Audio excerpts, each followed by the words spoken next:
What's up, y'all? Welcome back to Mental Groove. Tonight, a 33-year-old wants to know how to treat a man special without getting used, but Kevin says her mindset is rooted in fear. Let's get into it. What do you got for me? It's about the topic? Go ahead. The question is, because I definitely appreciate that perspective that men want to be made to feel special. I certainly could agree with that too. But my question is, like, where do you find the balance in treating a man special but not being used as a woman? You don't See right there. What? I'm scared. Yep, it's a fear-based question. It's a fear-based question. Notice how you ladies everything has come from fear. So let me reframe the question. Where do men find the balance with treating you special and getting used? See, I don't know how to answer that from your perspective. But the thing is, from a man's perspective, you don't give a shit. We're just supposed to do it. And can you say this question is coming from a place of abundance? I would say this question is coming from a place of caution. No. Caution because of what? Caution because of you have to protect yourself. So again, I already prefaced it and said it's the kind of man that makes a special guy, and you still want to proceed with caution. Yeah. Then get therapy and stay away. You're not ready. And guys don't need to waste their time with situations like this. If you had a son or you had a brother that was this kind of thorough man, right?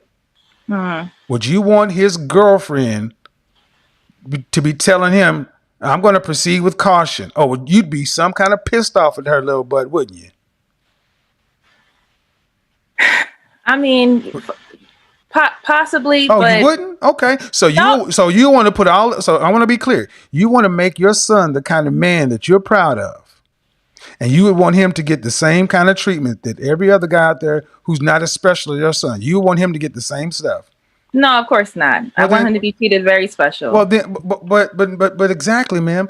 Every man you're dealing with is somebody's son, and they're proud of him. Right. But all you're worried about is you. Yeah. But to be fair, I am worried about myself, and that's only because of just past things that have happened that I want to not have. How old are you? 33. Danger zone. Why am I in the danger zone? Because you're 27 to 35. So, and what you're saying is, hey, Kevin, I want to proceed and I want to go forward and I want to be treated special. But yet I want to proceed and treat other men in accordance with how other men have treated me. No. I want to treat men special. I do, because I understand. But not do you want to? Do you? I have, and it's blown up in my face in the past. Oh, so you're 33. Ever been in a car accident? No. You ever ride a bicycle? Yes. You ever fall down on the bike? Yes. Of course. Did you stop? You're right. Get back up. I mean, seriously, lady. See, it keeps coming back around. Yeah. You still are saying, I was hurt before, and I want to be hurt again. Guess what, ma'am? You want men to expose themselves and risk all. Okay. Do you ask if the men you were dating have been hurt before? Let me let you all know. Yeah, most of them have. Of course. And guess what? They're paying the bill to be hurt.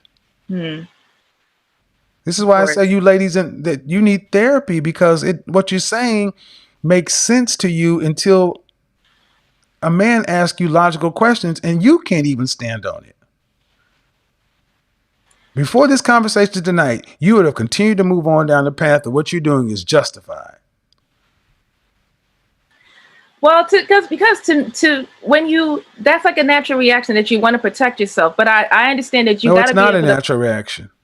You have to put your guard down. Nope. I want to be able to put the guard down, but it does. It helps me remind. It's not a natural reaction.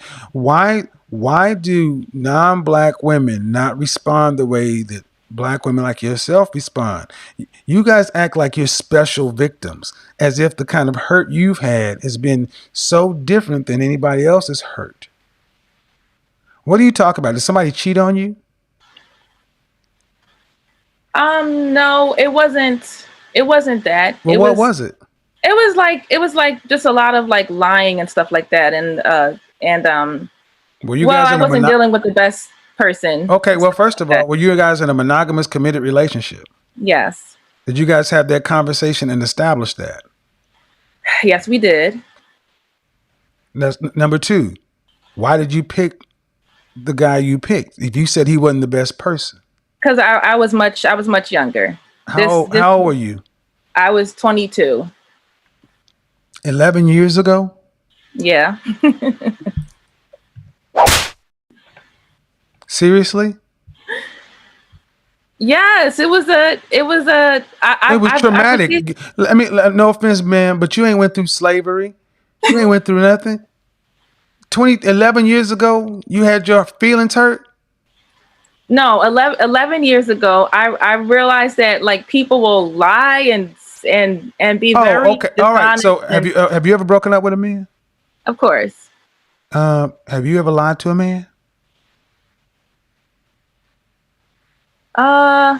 Yes, I have. Oh, okay.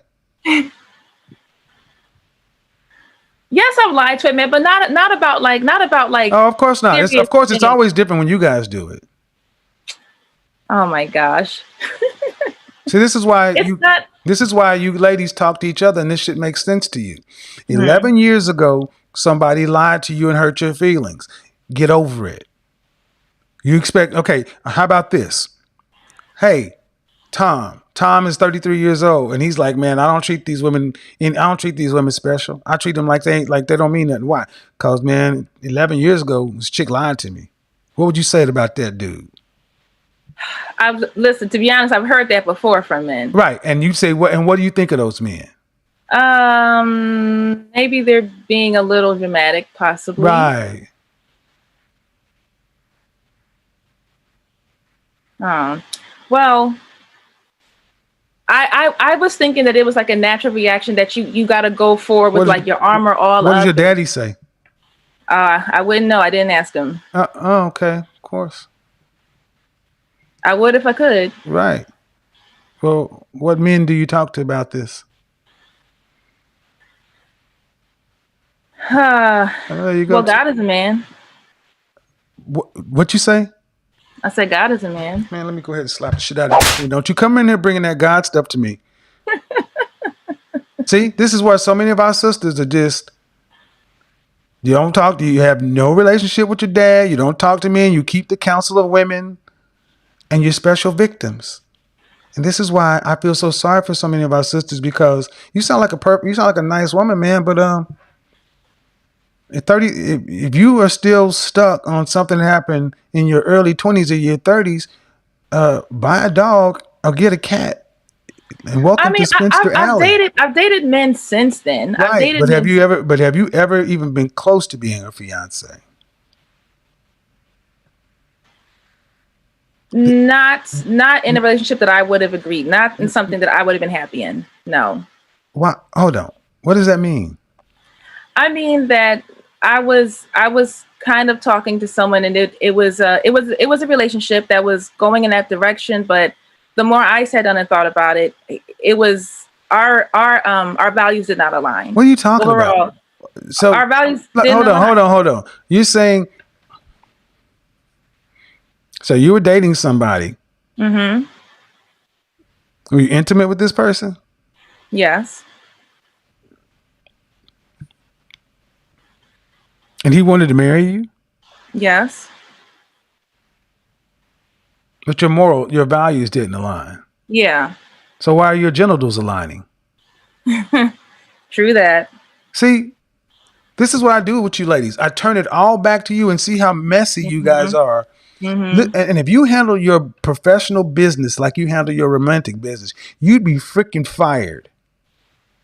And this is why so many black women are by themselves, because this is a mess. Mm. You pick poorly. You're involved with a dude that ain't worth nothing. And then going forward, you expect to meet guys like I'm talking about and then make them pay for your bad choices that you made. Buy a dog. Because, ma'am, at this rate, you will die alone. You reach 40 years old and unmarried, and the chances of you getting married successfully are less than 3%. That's so dismal. Well, you chose it. You chose it because at 22 years old, you chose to keep going and dating losers. I've been on my own for quite a while. I don't care. At 18 years, and what I mean, ma'am, is I don't care is what I'm saying is the world does not owe you or me understanding. The world does not have to hear our sob stories. You're an adult. Did you go to college? Yes. Did you get a bachelor's? Yes. Your master's? No.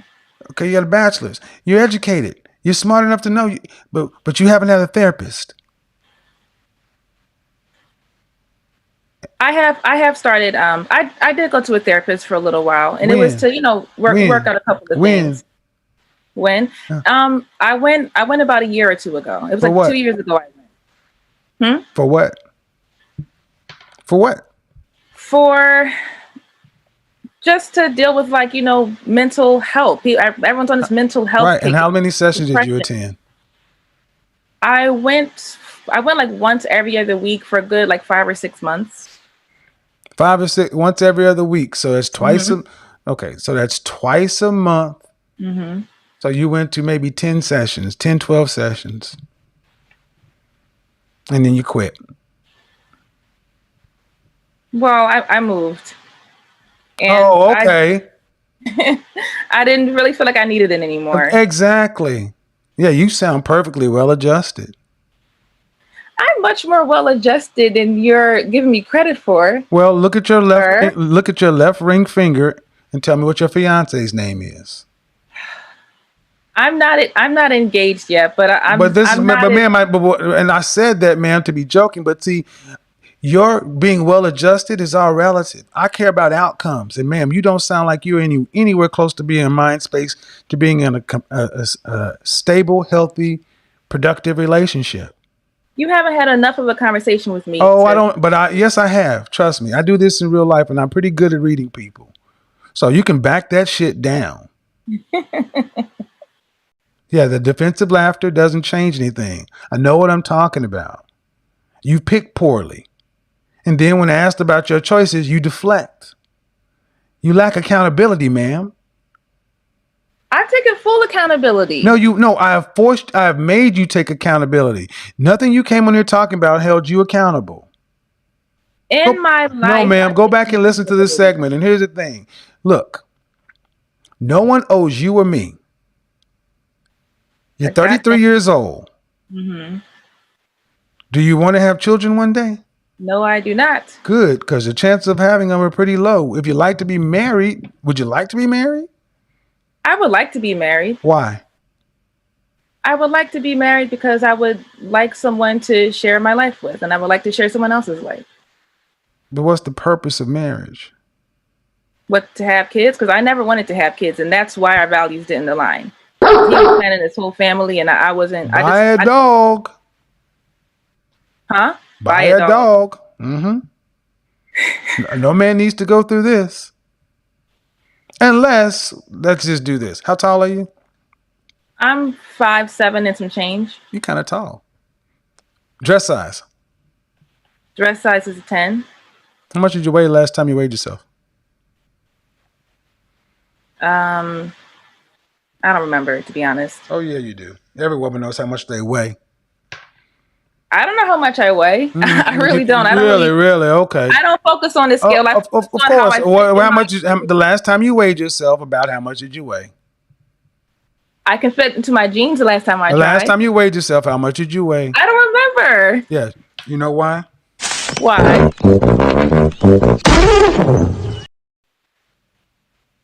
Child, please. I take my of course. You got a freaking cat up here. Yeah. Of course, you I fine. take my body very, I Yeah, take my of body course. very Yeah, of course. Yeah, you a diva. Mr. Kevin, you would Yeah, you're right. be Yeah.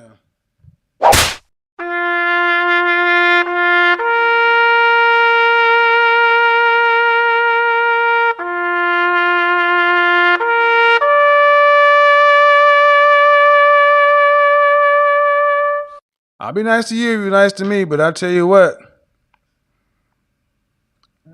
don't start lying to me. I don't know how much I weigh. Yeah, because you're afraid of the scale. Oh, I'm perfectly fine. I fit into my jeans. Shit, you fit in the state too. You fit in your car. Fitting in something is not the standard. 5'7" and some change, a dress size 10, which really means a 14. Come on, man. You don't know me well enough. I know you too well.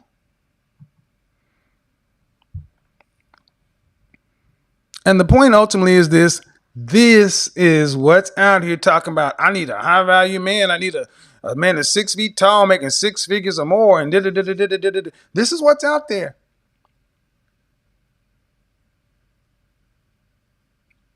Saying that somebody should court them and date them and wait 2-3 months. This is what a lot of guys are hearing.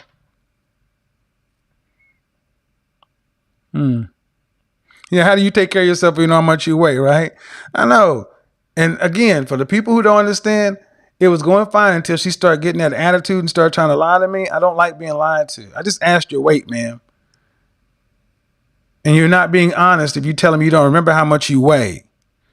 This conversation really dives into trust and mindset. She's asking what sounds like a fair question. How do you give to a man without feeling taken advantage of? But Kevin immediately reframes it as fear-based. Her response confirms that. She says it's about caution and protecting herself, which shows she's approaching relationships from a defensive position. And that's where Kevin pushes back, because if you're always guarding yourself, it becomes hard to genuinely invest in someone. The turning point is when Kevin brings up her future son. He asks whether she wants him treated like everyone else or treated as special. She says special, and that's where the contradiction appears. Kevin's point is that everyone is someone's son. If you expect your son to be valued and treated well, then the same standard should apply to the men you deal with. You can't want special treatment for one side and not extend it to the other. Then her past comes in, being lied to over a decade ago. That explains the fear, but Kevin doesn't let it justify her current mindset. He even flips it further by asking if she's ever lied. And when she admits she has, it highlights the double standard. The takeaway is clear. Past hurt can shape your mindset, but if it turns into constant defense, it can block real connection. At some point, healing has to happen, so relationships aren't built on fear.